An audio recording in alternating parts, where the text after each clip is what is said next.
All right, hello ATM. This is going to be a video lesson on the 2-8 group portion. Now the textbook goes in a sort of a strange order. Towards the end of the group lesson, the author decided to do some more practice on expected value. So we're going to start with that instead of starting at the beginning. So we're not going to start at the beginning of the 2-8 group lesson. We're actually going to start on page 263, and we're just going to do a little bit more expected value practice before we look at the new stuff. So we have this classic carnival game.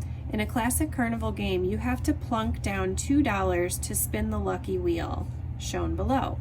If the pointer lands on red, you're the proud owner of $3, which means the net result is a gain of $1. So what I'm going to do here is I'm going to put $3 next to red, but then in parentheses I'm going to put $1 because you had to pay $2 to play, and then you win $3, so really you've only won $1. Okay? If it lands on yellow, you get to spin again for free, which is a net gain of $0. So next to yellow, I'm going to write spin again, and we've earned a net gain of $0. We had to pay $2 to play, but we get another spin for free, so really we get to pay twice, or play twice, so a net gain of $0. If it lands on purple, you, my friend, are out $2 American, net loss of $2. So next to purple, I'm going to write lose, and that's minus $2. Okay? And then lastly, if it lands on blue, you get paid $5. Rock on. So I'm going to put $5 next to blue, but then in parentheses, I'm going to put $3 because you had to pay $2 to play, right? So you don't really get all $5. Okay? So now we have some questions to answer about the spinner. So I'll be kind of sliding my paper up and down to be able to reference the spinner. It says, what is the net gain if you land on blue? Write your answer at the bottom of the gain column next to blue. Okay, so what we're going to do is take the $3 that I wrote here because you had to pay $2 to play, but if you land on blue, that means that you've actually have a net gain of $3. So that's what they wanted us to fill in first for number 11. Okay. Now number 12, it says compute and record the probability for each gain. Okay, so we have to look and see how many reds there are on the spinner. Okay, so I look and see, first of all, there's 8 total sections, right? And I see a red here and a red here. That's 2 out of 8. So I'm going to write it as 2 out of 8, but that would be the probability is 0.25. Okay. Now yellow, there are 2 spots for yellow as well, so it's the same probability as red. For purple, we've got 1, 2, 3 purple spots, so that's going to be 3 out of 8, which is 0.375. And the blue, of course, they don't want there to be many blue spots because that's a really good thing to land on. There's only 1 spot. 1 out of 8, and that's 0.125. Now your probabilities, remember, should add up to 100. So 2 plus 2 is 4, plus another 3 is 7, plus 1 is 8. So we do have all 8 spots accounted for.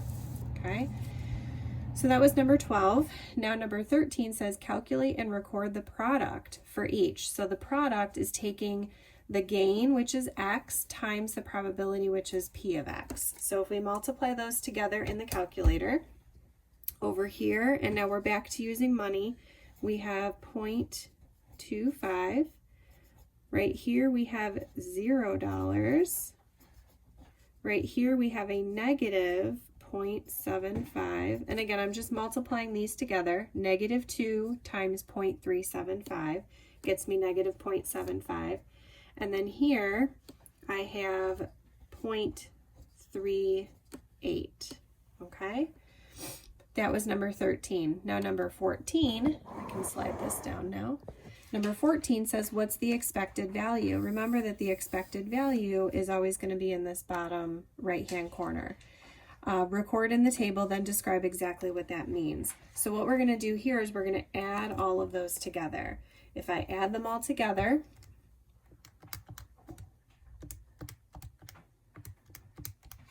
I get an expected value of negative 0.12. Okay, that's my expected value. So I'm going to write that if you play over and over, because expected value is not, it's not playing just one time. It's if you played many, many rounds of this game. If you play over and over, in the long run, you expect to lose, I'm putting lose because it's negative, an average of $12 per spin. Or sorry, not $12, 12 cents. 12 cents per spin. Okay, so you would lose 12 cents per spin each time you played. Okay, doesn't seem terrible. All right, let's move on. Number 15, it's going to ask us some questions about what we just found out. So number 15, it says a game of chance is called a fair game if the expected value is 0. Why do we think that is? Okay, well, a game is fair if the expected value is 0 because it means both sides expect to break even in the long run. Okay, neither person is going to gain money or lose money. Number 16 says a game favors the player if the player's expected value is positive. That's very important for you to pay close attention to right now. A game favors the player if the expected value is positive, but it favors the house. It's a nickname for whoever's running the game. So if you're at a casino, it favors the casino if the expected value is negative. Is the spinner game fair? Does it favor one side? And explain. So if we go back to my little chart here, because my expected value is negative, that means that it's favoring the casino, or the house as they call it, and that means that it's not helping the player at all because the player expects to lose 12 cents each time. So I'm going to say the expected value is negative 12 cents. So first of all, it is not fair because it's not 0, right? In order for it to be fair, it has to be 0. And because it's negative, it favors the house. Because the player expects to lose money in the long run. Okay, now number 17, if you played this game 100 times, how much would you expect to win or lose? We've done this a couple of times. You take the total number of times that you're talking about and you multiply by either the probability or the expected value. In this case, it's expected value that we have. So we would multiply by the negative 12 cents, and that means that if we played 100 times, we would expect to lose $12. You would expect to lose about $12.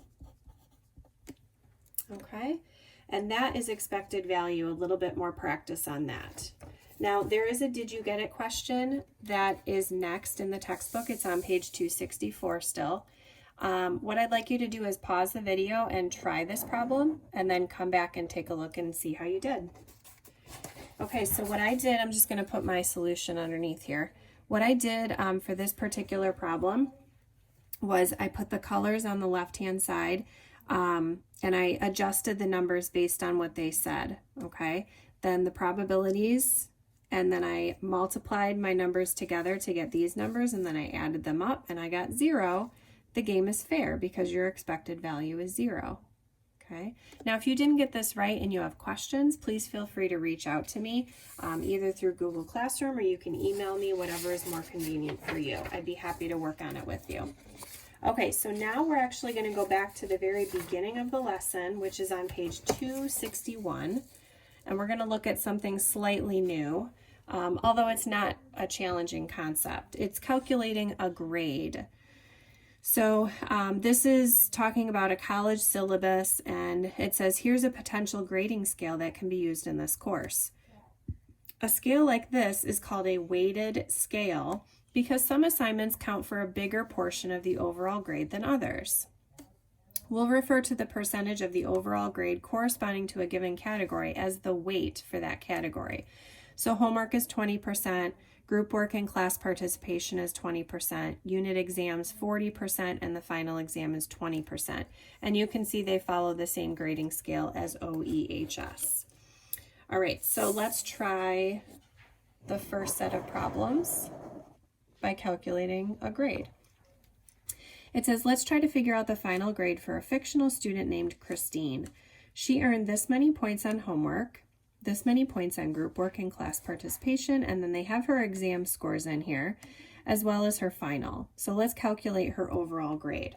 Okay, what we're going to do is take her homework fraction here. We've got 220 divided by 320, and that's a decimal, but we want a percent. So we're going to multiply by 100. And that gets me, and I'll just round to the nearest tenth. It says students average as a percent, so we're going to say 68.8. Okay, now I can do the same thing for the group work and class participation. So I'm going to take the 365 and divide by 410, multiply by 100, and if I round to the nearest tenth, I get 89.0. Now the unit exams, they give us all 4 exams. So what I need to do is add up her scores first. So we have 77 plus 82 plus 71 plus the 85. And that means on her unit exams, she got 315 out of 400 points. So now I can actually calculate that, divide by 400, and again, multiply by 100 to get the percent. So that means we've got 78.8% on the unit exams. The final exam, 162 out of 200.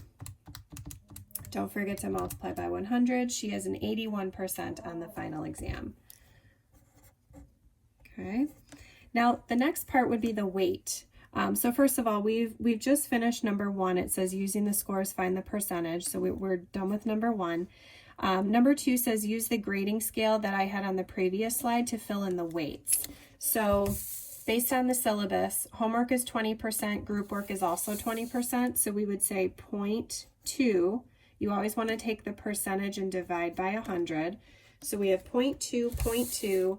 The unit exams are 40%, so that would be 0.4. And then the final exam is 20% as well, so that would be 0.2. Okay, so that was number 2. Now number 3 says the points out of 100 earned for each category is the student's average multiplied by the weight. So just like expected value, we're going to multiply these together to get the third column, and then we're going to add everything up. Okay, so if we multiply straight across, I'm just doing 68.8 times 0.2. I get 13.8, 17.8, 31.5, 16.2, and now if you add all these together, so a big plus sign here at the bottom, then we get 79.3. Okay, so we just did 3 and 4 because number 4 said to add all the points together and write this total in the bottom right hand corner. She got a 79.3%. What letter grade did Christine earn? Remember that OEHS is still on the same grading scale as us, so she got a C. Unfortunately, it couldn't be rounded up to an 80%. So that's how we calculate an overall grade. So moving on, we have a couple of questions to answer as far as Christine's grade. So which category would you say had the most negative effect on Christine's grade? Discuss why you feel that way. Provide evidence. So I'm looking at her percentages, her student averages, and this is the lowest category, which is the homework category. So I put homework. It is by far the category with the lowest percentage.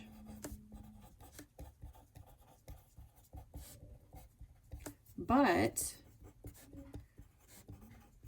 is weighted enough, it's 20%, to make a difference.